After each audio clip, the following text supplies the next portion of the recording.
Kamera ready, sound ready, 3, 2,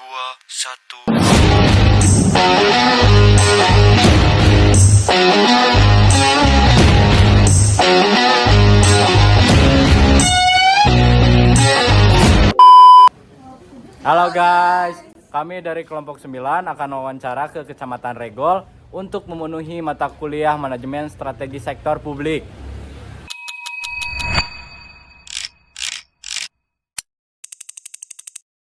Come inside my heart if you're looking for answers. Look at the stars, go a little bit faster.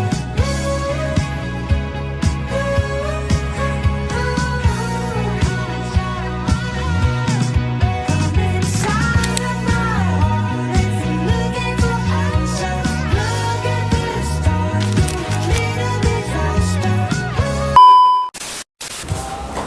Baik, Assalamualaikum warahmatullahi wabarakatuh. Waalaikumsalam warahmatullahi wabarakatuh. Selamat siang Ibu. Sebelumnya saya ucapkan terima kasih kepada Ibu Kepala Sub Ibu Mas Sekcam, Sekretaris Kecamatan. Ya, dan seluruh jajaran di Dinas Kecamatan Regol yang telah memberikan kami kesempatan untuk mewawancarai di Dinas Kecamatan Regol mengenai manajemen strategi di sektor publik. Ya. Nah, bagaimana sih proses penyusunan rencana strategis di Kecamatan Regol dilakukan, Ibu? Ya, boleh. Pertama saya perkenalkan diri juga ya. Saya Elis Romija. Kebetulan tadi batuk. Ya, santai. Kebetulan saya Sekretaris Kecamatan Regol. Terkait tadi pertanyaan proses penyusunan rencana strategis di Kecamatan Regol itu berpadu, jadi kita berpedoman kepada rencana strategis dari pemerintah Kota Bandung. Dan kebetulan untuk visi misi rencana strategis Kota Bandung itu adalah Bandung Utama ya. Jadi kalau dulu Bandung Juara, kalau sekarang Bandung Utama, di mana utama itu adalah kepanjangan, U-nya adalah unggul, terbuka, amanah, maju dan agamis ya, melalui pemerintahan yang berorientasi dan melayani serta berkelanjutan dalam mendukung pembangunan nasional. Jadi kita secara bertahap, mungkin berjenjang. Kalau untuk rencana strategis ataupun renstra dari kecamatan berpedoman kepada renstra tingkat Kota Bandung. Mungkin itu. Ya. Apakah ada inovasi pelayanan publik yang telah dilakukan untuk mendukung efektivitas strategi di Kecamatan Regol? Kita sudah ada inovasi-inovasi yang kita lakukan. Pertama terkait masalah administrasi surat menyurat. Nah, jadi kita ada inovasi khususnya di Kecamatan Regol itu adalah Sikatro ya, namanya Sikatro, bukan kepanjangan Sikatro. Jadi di mana setiap surat yang masuk dari instansi di kedinasan seperti dari dinas di luar Kecamatan Regol itu kita secara digital, jadi disimpan di Sikatrol, itu namanya Sikatrol. Lalu inovasi lainnya yang terkait dengan pelayanan publik itu kita juga memiliki kampung toleransi ya. Jadi kampung toleransi itu berada di Kelurahan Balonggede, di mana di situ ada 3 tempat ibadah ya, jadi saling berdekatan. Ada masjid, lalu ada gereja dan ada vihara di situ. Jadi berdampingan, hidup secara berdampingan. Jadi ketika adzan yang ada di lingkungan sekitar yang beragama non muslim selain Islam bisa menghargai suara adzan. Nah, kita juga alhamdulillah banyak kunjungan lah dari wilayah lain atau daerah lain untuk studi banding. Jadi studi banding kenapa bisa sampai ada kampung toleransi di Kecamatan Regol, khususnya di Kelurahan Balonggede. Nah, itu mengenai pelayanan publik juga itu termasuk ya. Indikator apa yang digunakan di Kecamatan Regol untuk menilai keberhasilan pelaksanaan strategi? Indikator penilaian untuk menilai keberhasilan pelaksanaan strategi atau pelayanan masyarakat adalah IKM. Jadi indeks kepuasan masyarakat. Jadi gimana penilaian masyarakat kepada pelayanan yang kita berikan.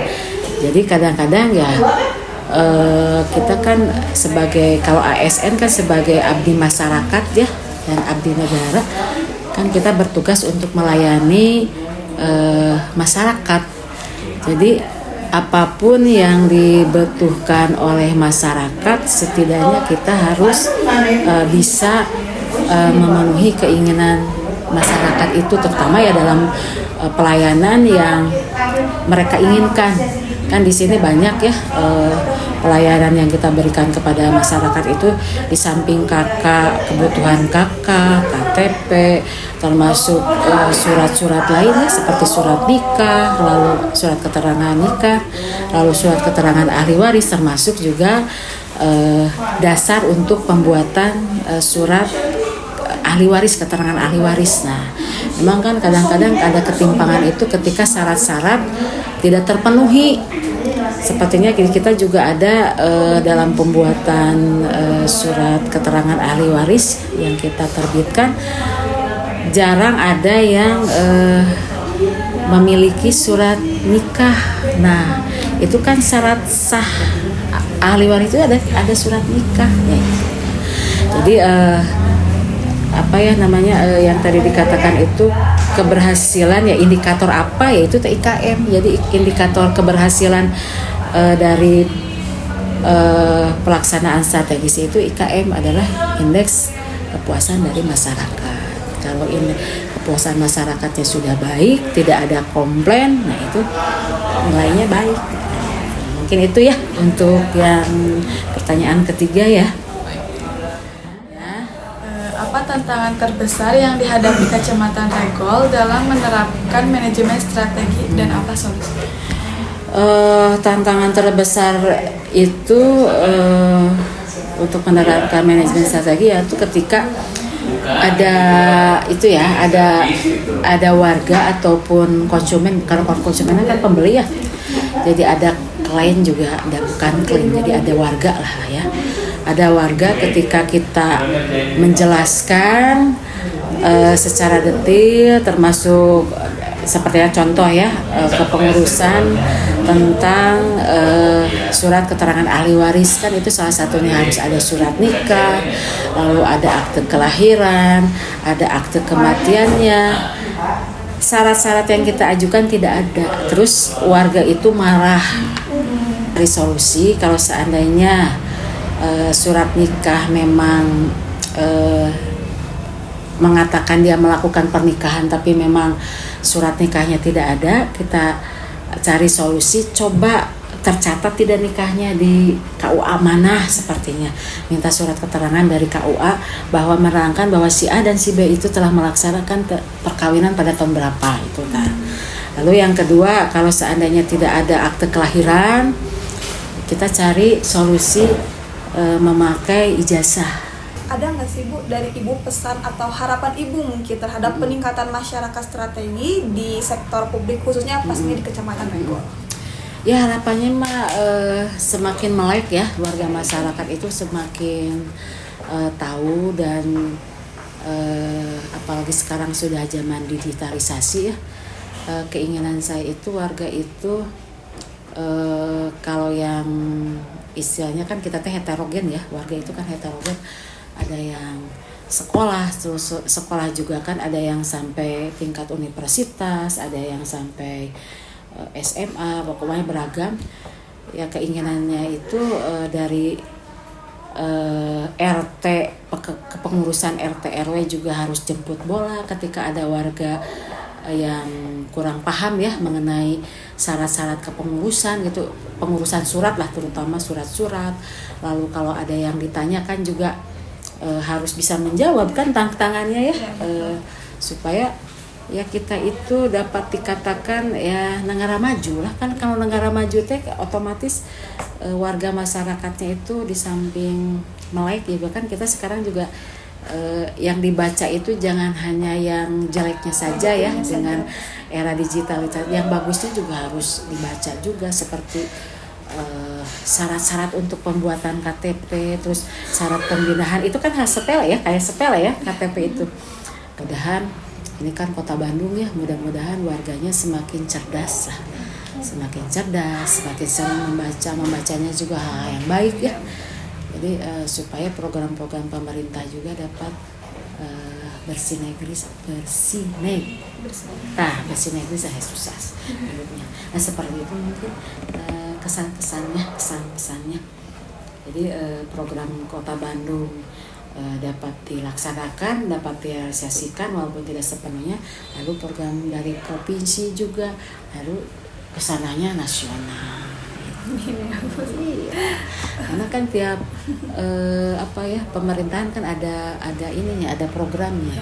Kayak di Kota Bandung kan ada program prakarsa sekarang kan, bantuan untuk ke RW, tadinya pengganti PIPPK. Provinsi adanya AHK Indung, lalu ada program yang lainnya, lalu tingkat nasionalnya kan ada Koperasi Merah Putih kan, lalu ada program itu juga EG kan, makan bergizi gratis itu kan, kita harus tuh semuanya. Ya mudah-mudahan warga teh jangan hanya pengen bantuannya, enaknya saja, yang jeleknya saja, yang bagusnya juga harus diikuti juga gitu. Nah itu. Jadi Ibu mungkin kesimpulannya masyarakat juga harus berpartisipasi gitu ya Bu, berpartisipasi dalam program pemerintah gitu.